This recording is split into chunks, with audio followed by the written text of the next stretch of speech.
ডুমডুমা আৰক্ষী থানাৰ অন্তৰ্গত বিছাকুপি চাহ বাগিচাৰ ফটিকাজন ডিভিজনৰ বাগিচাৰ মাজেৰে নিৰ্মিত বাইপাছ পথত আজি নিশা এক পথ দুৰ্ঘটনাত এজন নিহত হোৱাৰ লগতে আন এজন আহত হয়। নিহত যুৱকজন কাকপথাৰ গন্ধগাঁৱৰ ডিম্পল গোহাঁই বুলি জানিব পৰা গৈছে। আহত হয় পেঙেৰীৰ ১ নং ডিব্ৰুজান গাঁৱৰ চিংকু শৰ্মা নামৰ আন এজন যুৱক। দুই যুৱক পালচাৰ বাইকেৰে যাত্ৰা পথৰ মাজত শুই থকা এটা গৰু খুন্দিয়াই দুয়ো ছিটিকি পৰে। পথচাৰী আৰক্ষীক খবৰ দিয়াৰ লগে লগে দুই যুৱক ডুমডুমা FRU চিকিৎসালয়ত ভৰ্তি কৰে। চিকিৎসকে চিকিৎসা আৰম্ভ কৰাৰ সময়তে ডিম্পল গোহাঁইৰ মৃত্যু হয়। লগতে গুৰুতৰভাৱে আঘাতপ্ৰাপ্ত চিংকু শৰ্মাক উন্নত চিকিৎসাৰ বাবে তিনিচুকীয়া চিকিৎসা মহাবিদ্যালয় চিকিৎসালয়লৈ প্ৰেৰণ কৰে। লগতো কি চিম্পু শৰ্মা নাকি কি হ'ল ঘটনাটো? গৰু আছিলে ৰাস্তাত, মানে গৰু মানে বহুত আছিলে, ঘূৰি আছিলে। আমি দেখিছোঁ, আহিছোঁ, চাইছোঁ। গৰু মানে এটা মাৰিলে, আৰু এটা মাৰিলে, দুটা মাৰিলে, মাৰি খাটত পৰিলে। এতিয়া কি হ'ল ঘটনা? যোনটো ল'ৰা এতিয়া কি ক'লে ডক্টৰে? এতিয়াতো মোৰ কি বুলি ক'লে, এতিয়া চিৰিয়াছ বুলি কৈছে। চিৰিয়াছ বুলি কৈছে, চিৰিয়াছ। আৰু লগৰ ঠেং ভাগিলে, তাক ইয়াৰ পৰা পঠাইছিলে নেকি? পঠালে। কিহত আহিছিলে ল'ৰাটো? বাইকত ডাবুল গাইছিলে, মানে ডাবুল কেৰিং আছিল বাইকত।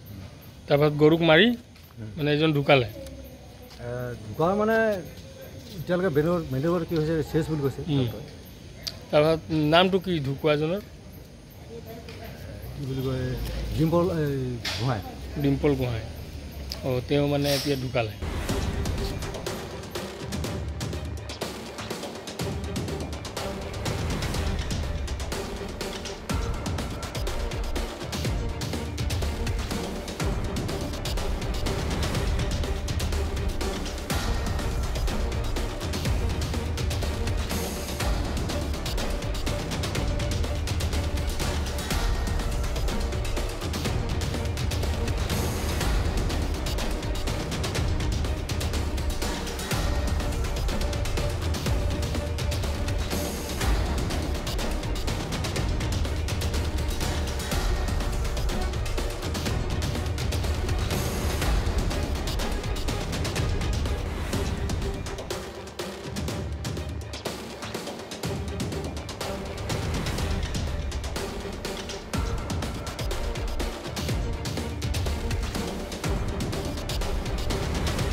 মোৰ লখিমী কেইজনীয়ে ইমান বেছিকৈ গাখীৰ দিয়ে, মনটো একেবাৰে ভাল লাগি যায়।